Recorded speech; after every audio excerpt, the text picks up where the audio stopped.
Hello students, BA part first के मनोविज्ञान विषय के स्टूडेंट्स को मैं डॉक्टर मनोरमा त्यागी पेपर फर्स्ट का चैप्टर पढ़ाऊंगी, व्यक्तित्व के सैद्धांतिक उपागम। इससे पहले वीडियो में मैंने आपको बताया था व्यक्तित्व किसे कहते हैं, व्यक्तित्व की परिभाषा क्या है और व्यक्तित्व की विशेषताएं कौन कौन सी होती हैं। इस आधार पर अनेक मनोवैज्ञानिकों ने अलग अलग प्रकार की परिभाषाएं दी हैं। उन परिभाषाओं की हमने विस्तार से चर्चा की थी इससे पहले वीडियो में। आज मैं बताऊंगी आपको कि व्यक्तित्व के कौन कौन से सिद्धांत हैं। मोटे तौर पर देखा जाए तो व्यक्तित्व के सिद्धांतों को दो भागों में बांटा गया है। एक तो इसको अप्रोच भी कह सकते हैं, सैद्धांतिक उपागम। इनको दो भागों में बांटा जा सकता है, जैसे प्रकार उपागम और शील गुण उपागम। प्रकार उपागम से मतलब है कि व्यक्तित्व को कुछ गुणों के आधार पर एक विशेष प्रकार में रख दिया जाता है, किसी वर्ग में रख दिया जाता है, इसीलिए इसको प्रकार सिद्धांत कहा गया है। प्रकार उपागम के आधार पर व्यक्तित्व की व्याख्या करने के लिए कुछ गुणों के आधार, जैसे कि प्राचीन काल में भी इस तरह के का वर्गीकरण किया जाता रहा है। जैसे उदाहरण के लिए भारतीय आयुर्वेद में 3 प्रकार के व्यक्तित्व बताए: वात, पित्त और कफ प्रधान। वात प्रधान, पित्त प्रधान और कफ प्रधान, मतलब शरीर के अंदर जिस द्रव्य की मात्रा अधिक होती है व्यक्ति की, उसी प्रकार का उसके व्यक्तित्व को नाम दिया जाता है। पित्त वात प्रधान, जिसमें वायु प्रधान रूप से होती है, अधिक मात्रा में होती है शरीर में। पित्त, जिसमें पित्त की मात्रा ज़्यादा होती है, पित्त प्रधान। और कफ प्रधान व्यक्तित्व। इस प्रकार से इनको सात्विक, राजसिक और तामसिक व्यक्तित्व भी कहा गया है। आधुनिक समय में प्रकार उपागम के आधार पर व्यक्तित्व का वर्गीकरण करने में 3 मनोवैज्ञानिकों ने प्रमुख रूप से योगदान दिया है, जिसमें जो मुख्य रूप से 3 मनोवैज्ञानिक है वो है जुंग, शेल्डन और क्रैशमर। जुंग का जो व्यक्तित्व वर्गीकरण है, सबसे पहले हम इसकी चर्चा करेंगे। जुंग ने जो व्यक्तित्व वर्गीकरण दिया है, जुंग ने व्यक्तित्व का जो वर्गीकरण है वो 3 प्रकार के व्यक्तित्व उन्होंने बताए। जैसे पहला जो व्यक्तित्व वर्गीकरण है, व्यक्तित्व वर्गीकरण में सबसे पहले उन्होंने बहिर्मुखी व्यक्तित्व बताया, और दूसरा अंतर्मुखी व्यक्तित्व, और तीसरा उभयमुखी व्यक्तित्व।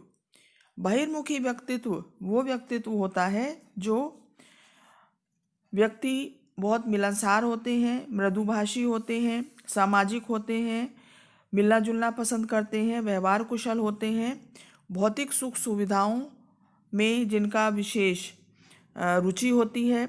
ये व्यक्ति संकोच रहित होते हैं, संकोच इनमें नहीं होता है। बहुत अधिक एक्टिव होते हैं, कार्यशील होते हैं और बात करने में बहुत अधिक चतुर होते हैं। तो इस प्रकार के जो जिस व्यक्ति में गुण होते हैं, इन सभी गुणों को मिलाकर जो नाम दिया गया व्यक्तित्व का, उसको कहते हैं बहिर्मुखी व्यक्तित्व। तो ये बहिर्मुखी प्रकार का जो व्यक्तित्व है, प्रकार सिद्धांत की हम चर्चा कर रहे हैं, तो इन सभी गुणों को मिलकर जो व्यक्तित्व बनता है उसको बहिर्मुखी कहेंगे, बहिर्मुखी प्रकार का व्यक्ति। इसके अलावा जो दूसरा व्यक्तित्व उन्होंने बताया जुंग ने, वो बताया अंतर्मुखी व्यक्तित्व। अंतर्मुखी व्यक्तित्व वाले जो व्यक्ति होते हैं वो अधिकतर कम बोलने वाले, एकांत प्रिय, संकोचशील, विचारशील, आत्मगत दृष्टिकोण रखने वाले, भविष्य को महत्व देने वाले, इस तरह के जो गुण होते हैं व्यक्ति में, वो व्यक्तित्व जो है वो अंतर्मुखी कहलाता है, या इंट्रोवर्ट पर्सनैलिटी उसको कहते हैं।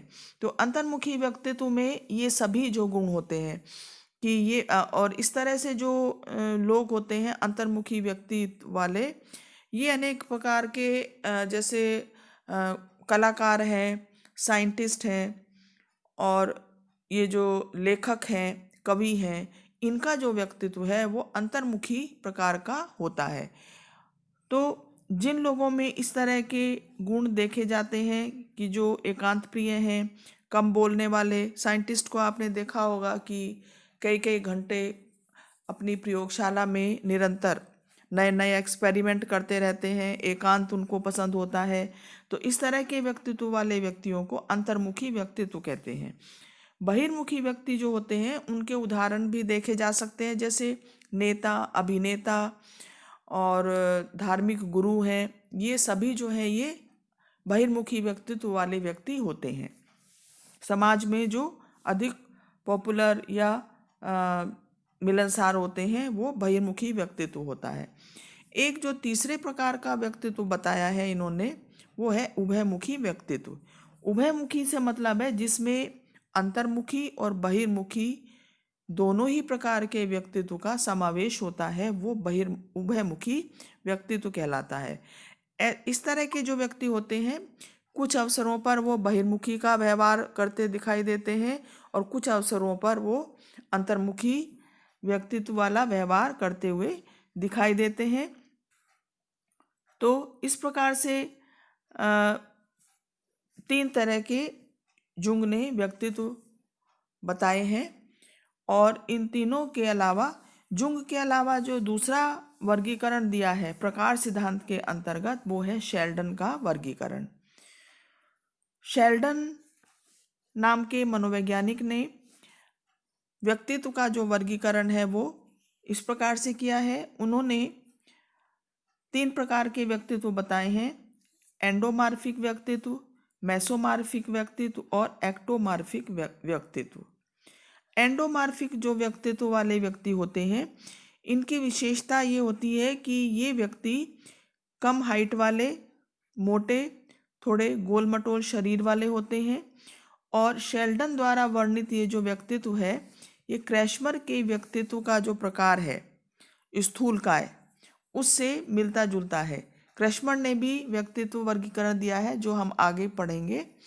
तो एंडोमार्फिक व्यक्तित्व जो है वो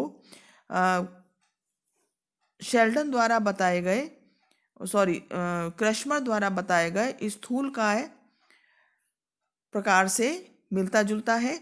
इस प्रकार के शारीरिक गठन वाले व्यक्ति जो होते हैं वो आराम पसंद, मिलनसार, सामाजिक, खुशमिजाज होते हैं। दूसरा जो व्यक्तित्व बताया है उन्होंने वो है मेसोमार्फिक व्यक्तित्व। मेसोमार्फिक व्यक्तित्व इस प्रकार के जो व्यक्तित्व वाले व्यक्ति होते हैं वो हृष्टपुष्ट शरीर वाले, बलशाली, सुडौल शरीर वाले होते हैं। तो जिन लोगों में ये सारे गुण होते हैं उनको हम मेसोमार्फिक प्रकार का व्यक्तित्व कह सकते हैं। इनमें जोखिम उठाने की प्रवृत्ति होती है, इनमें तीव्र इच्छा शक्ति और आक्रामकता का गुण होता है। शेल्डन का जो ये व्यक्तित्व प्रकार है वो क्रैशमर द्वारा वर्णित पुष्टकाय या एथलेटिक टाइप से काफ़ी कुछ मिलता जुलता है। तो तीसरा जो इन्होंने बताया है व्यक्तित्व का प्रकार शेल्डन का, वो है एक्टोमार्फिक। ये व्यक्ति जो हैं वो दुबले पतले शरीर वाले होते हैं और इनका शारीरिक गठन अविकसित होता है। ऐसे व्यक्ति को अकेले रहना और लोगों से कम मिलना जुलना पसंद होता है। और शेल्डन का ये जो व्यक्तित्व प्रकार है ये क्रैशमर के द्वारा बताए गए कृशकाय एस्थेनिक टाइप के व्यक्तित्व से काफ़ी मिलता जुलता होता है। तो शेल्डन ने ये 3 प्रकार के व्यक्तित्व बताए: एंडोमार्फिक, मेसोमार्फिक और एक्टोमार्फिक। और तीनों ही व्यक्तित्व प्रकार के साथ उन्होंने तीनों की अलग अलग विशेषताएं बताई और जिनके आधार पर हम कुछ लोगों को एक विशेष प्रकार के व्यक्तित्व के अंतर्गत रखते हैं। इसके बाद जो तीसरा वर्गीकरण है प्रकार सिद्धांत के अंतर्गत, तीसरा जो वर्गीकरण है वो है क्रैशमर का वर्गीकरण। क्रैशमर ने शरीर रचना के आधार पर सबसे पहले एक व्यवस्थित सिद्धांत दिया 1925 में और उन्होंने शरीर रचना के आधार पर अनेक प्रकार के व्यक्तित्व बताए। जैसे पहला व्यक्तित्व उन्होंने बताया स्थूलकाय प्रकार, पिकनिक टाइप, जो कि शेल्डन ने जो वर्गीकरण दिया था एंडोमार्फिक, उससे मिलता जुलता है।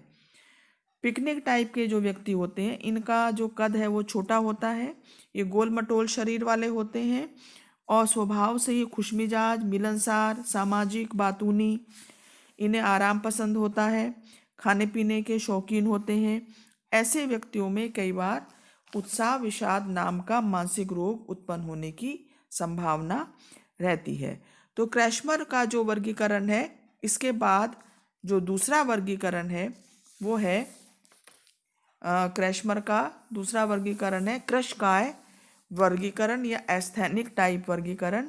ये व्यक्ति दुबले पतले शरीर वाले होते हैं, इनकी मांसपेशियां और जो हड्डियां हैं वो अविकसित होती हैं, इनके शरीर का वजन कम होता है, स्वभाव से ये चिड़चिड़े, कम बोलने वाले, एकांत प्रिय, कल्पनाओं में खोए रहने वाले होते हैं।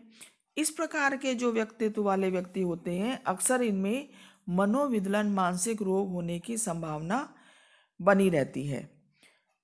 तीसरा जो प्रकार बताया है क्रैशमर ने वो है पुष्टकाय या एथलेटिक टाइप। जैसे कि इसके नाम से ही पता चल रहा है, एथलीट जो होते हैं, जो धावक होते हैं, उनके जो शरीर होता है वो पुष्टकाय प्रकार का ही होता है। ये व्यक्ति हष्टपुष्ट शरीर वाले होते हैं, इनकी मांसपेशियां विकसित होती हैं, शरीर की बनावट संतुलित होती है, सीना चौड़ा, कंधे चौड़े और शक्तिशाली होते हैं। इनका जो स्वभाव है वो संतुलित होता है। चौथा जो बताया है इन्होंने वो है विशालकाय प्रकार, डिस्प्लास्टिक टाइप। इस प्रकार के जो व्यक्तित्व होते हैं इसमें उपरोक्त वर्णित जो सभी प्रकार के जो व्यक्तित्व हैं उनका एक मिला जुला रूप होता है। कृशकाय, पुष्टकाय, ये सभी का इनका मिला जुला रूप इसमें होता है। तो इस प्रकार से 4 प्रकार के व्यक्तित्व जो हैं वो क्रैशमर ने बताए। तो स्टूडेंट्स, आज मैंने आपको प्रकार सिद्धांत के बारे में बताया और प्रकार सिद्धांत में जिन मनोवैज्ञानिकों ने अपने वर्गीकरण दिया है व्यक्तित्व का वो है यूंग का वर्गीकरण, शेल्डन का वर्गीकरण और क्रैशमर का वर्गीकरण। इस सिद्धांत की आलोचना भी की गई है प्रकार सिद्धांत की। इसकी चर्चा हम अगले वीडियो में करेंगे। और इसके अलावा जो शील गुण सिद्धांत है, जो ट्रेट अप्रोच है, शील गुण उपागम है, उसकी भी हम चर्चा करेंगे नेक्स्ट वीडियो में। मैं समझती हूँ ये टॉपिक आपको समझ में आ गया होगा। नेक्स्ट वीडियो में नेक्स्ट टॉपिक के साथ फिर मिलते हैं student. Thank you so much students.